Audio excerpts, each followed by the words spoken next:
Testes especiais para o ombro.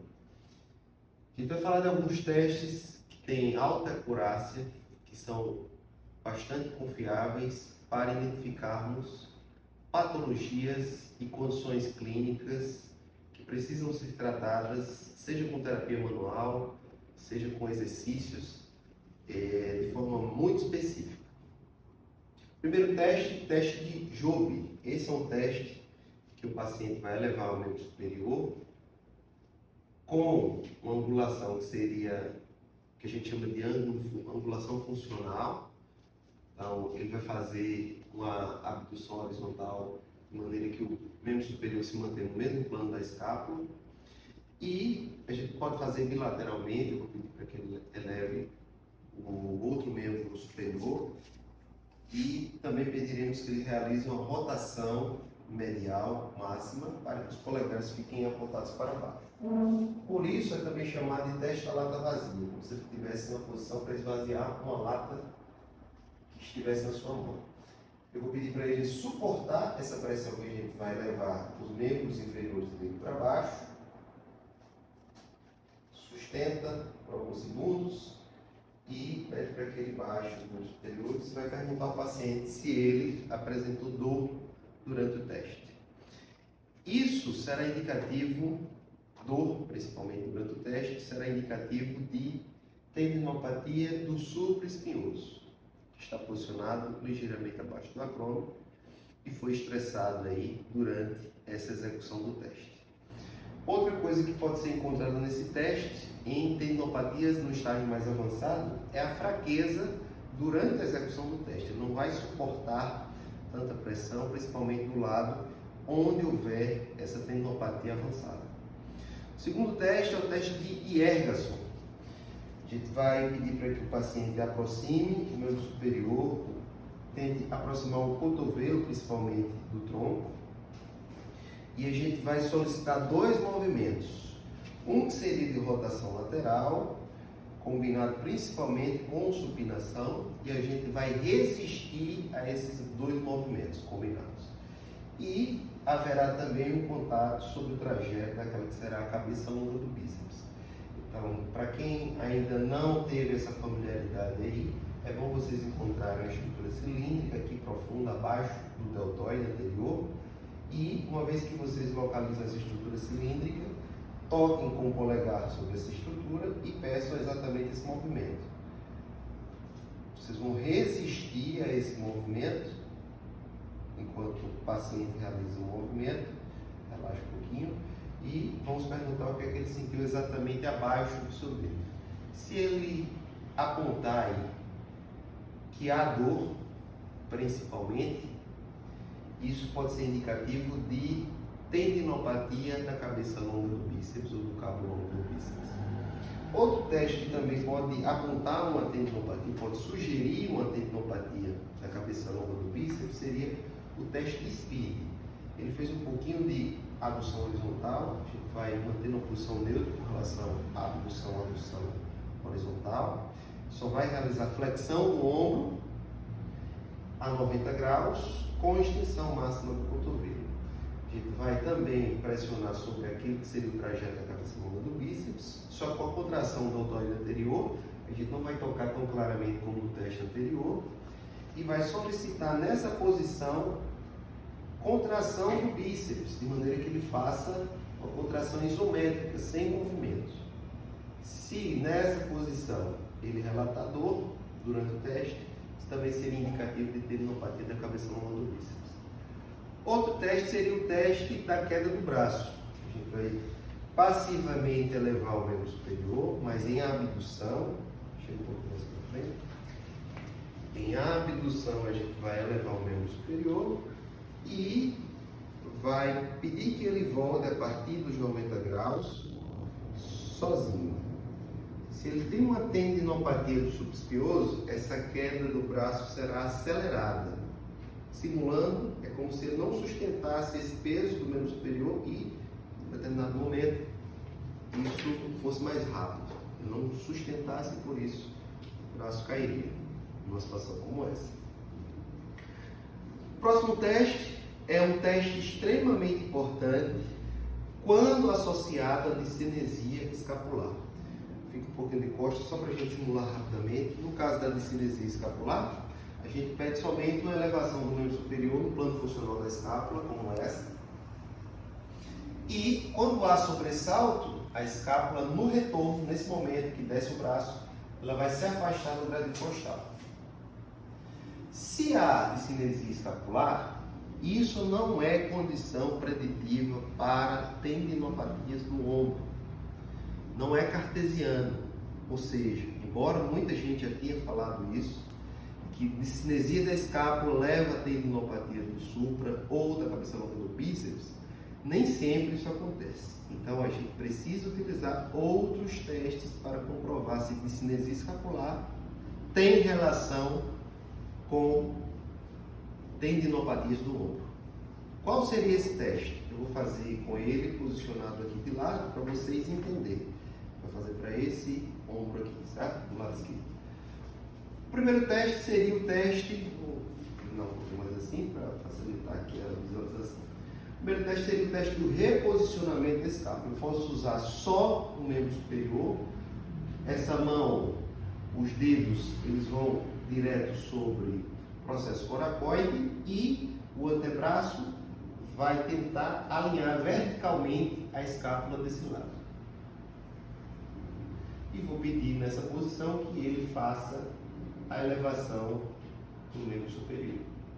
Se durante este reposicionamento ele relatar que a dor que ele sentia durante a elevação não apareceu, isso indica que esta discinesia escapular, caso ele tenha, tem relação direta com as tendinopatias. Esse teste é o teste da assistência da escápula.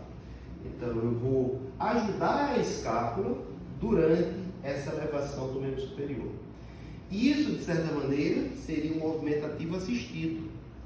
Portanto, se eu faço essa assistência e isso alivia o sintoma de um paciente que tem discinesia e tendinopatia e dor associada à elevação do membro superior, se isso faz desaparecer o sintoma durante a elevação, isso indica que a discinesia tem relação com a tendinopatia. Portanto, fazendo o teste, na borda superior a minha mão vai estar apoiada e no ângulo inferior da escápula a outra mão estará apoiada para que a gente possa ajudar a escápula a rodar superiormente durante essa elevação. E aí a gente repete algumas vezes para a gente perceber se houve melhora. Se nesse caso, com a assistência, a dor é abolida, ou seja, a elevação com essa assistência faz com que a dor desapareça. Nesse caso, para esse paciente específico, em que o teste da assistência da escápula foi positivo, a gente precisa tratar a discinesia, logo fortalecer estabilizadores da escápula, como trapézio superior, trapézio inferior, cerrado anterior, e o resultado disso vai ser certamente a melhora do quadro de tendinopatia. O teste seguinte seria o teste de ABRE, que é um teste funcional que é dividido em 3 estágios. O primeiro estágio fica de frente, por favor. Seria coçar o ombro oposto com a mão, nesse caso seria esquerda. Na fase 2, a gente pediria para ele coçar a região superior do tórax, fica assim nessa posição para o pessoal ver.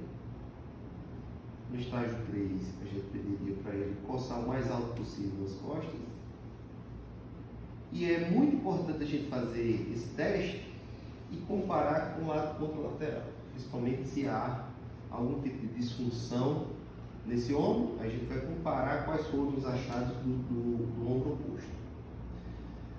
Esse teste, ele vai combinar em cada um desses estágios mais de um movimento. Portanto, ele não é um teste para verificarmos movimentos isolados. Ele vai ser um teste para verificarmos a evolução em geral da funcionalidade desse ombro. Então, a gente vai insistir principalmente naqueles estágios onde houver diferença entre o lado lesionado e o lado são, o lado sadio do paciente. O próximo teste seria o teste cruzado do impacto. A gente vai pedir que o paciente nessa posição realize a elevação do membro superior até 90 graus de flexão e, combinado com isso, que ele faça uma adução horizontal máxima. E aí, no final dessa adução horizontal, a gente vai perguntar ao paciente o que ele sente.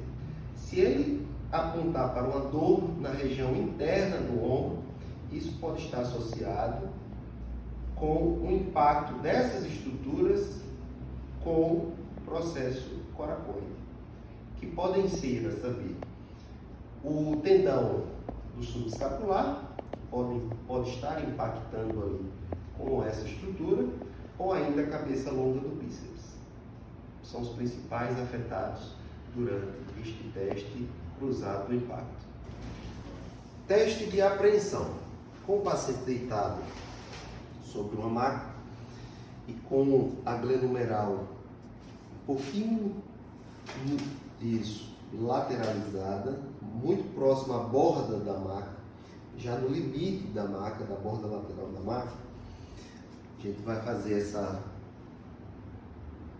abdução a 90 graus e com o cotovelo fletido a 90, a gente vai realizar uma rotação lateral até onde ele permitir, até o seu alcance funcional.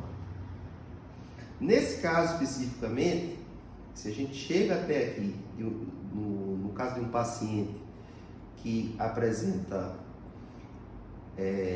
luxação recidivante da glenumeral, ele vai já começar a relatar uma apreensão, vai tentar fugir desse movimento de rotação lateral do ombro. E isso seria indicativo de um teste positivo no caso do teste de apreensão. Para executarmos o teste, que seria de impacto posterior, a gente vai fazer o mesmo movimento, mas o resultado no final seria dor posterior à região da cabeça do húmero.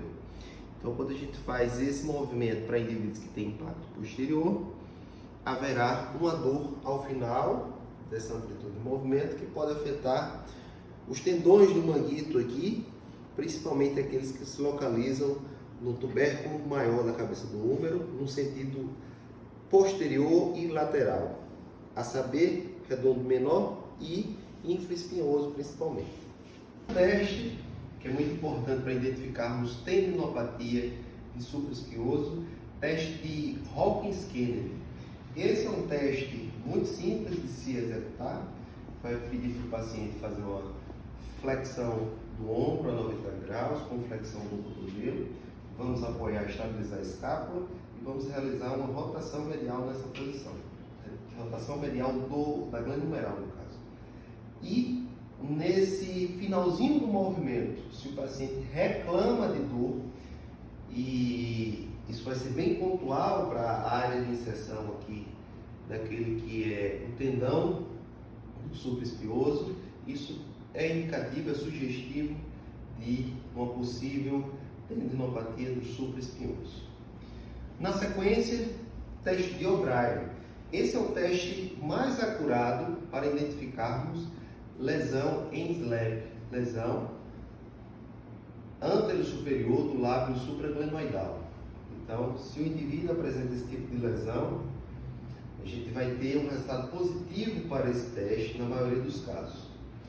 A gente vai elevar o membro superior do paciente até 90 graus de flexão e vai também conduzi-lo a uma posição que seria de máxima adução horizontal.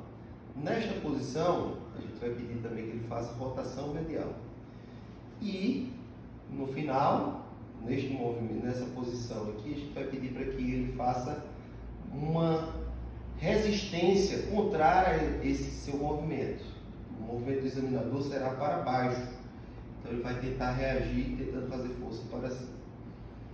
Tenta reagir a esse movimento. Força, força, força, força, força. Ok. A gente vai fazer esse mesmo movimento contra-resistido com rotação lateral do ombro. E aí vai pedir para que o paciente também resista a esse mesmo movimento. O que a gente vai entender com relação a esse teste? Se ele apresentar dor numa posição de rotação medial e não tiver dor na posição de rotação lateral, isso é indicativo de uma lesão do tipo SLAP. Próximo teste seria o teste de Ludington. Eu vou pedir para que o paciente entrelace os dedos e posicione na região posterior, aqui na cabeça, ao nível do occipito. E vamos pedir para que ele, nessa posição, tocando aqui o trajeto daquele que seria a cabeça longa, o tendão da cabeça longa do bíceps, vou pedir para que ele faça flexão do cotovelo. Ou melhor, contraia os seus bíceps braquiais. Se durante essa contração isométrica ele apresentar dor no local que é palpado, isso é indicativo de tendinopatia da cabeça longa do bíceps. Teste de Knee. Esse é o mais conhecido teste para tendinopatias do ombro. O teste de Knee consiste em elevar passivamente o membro superior de uma forma um pouquinho mais rápida, para a gente perceber com a estabilidade da mão oposta, para a gente perceber se em algum momento, neste arco de movimento, haverá impacto no espaço subacromial. E se houver impacto, nesse momento, haverá dor relatada pelo paciente. Isso é indicativo de tendinopatia do supraespinhoso, principalmente. Teste de estresse da articulação externo-clavicular. A gente pode fazer esse estresse fazendo um teste de jogo articular, tentando deslizar no sentido inferior a articulação externo-clavicular. E também a gente pode fazer esse mesmo teste do estresse, tentando deslocar posteriormente a clavícula com relação ao acrômio, fazendo um teste de estresse também para acrômio clavicular. Se ele relatar dor para esse ou para esse movimento, que isso é indicativo de lesão associada ou disfunção associada a esternoclavicular ou acrômio clavicular.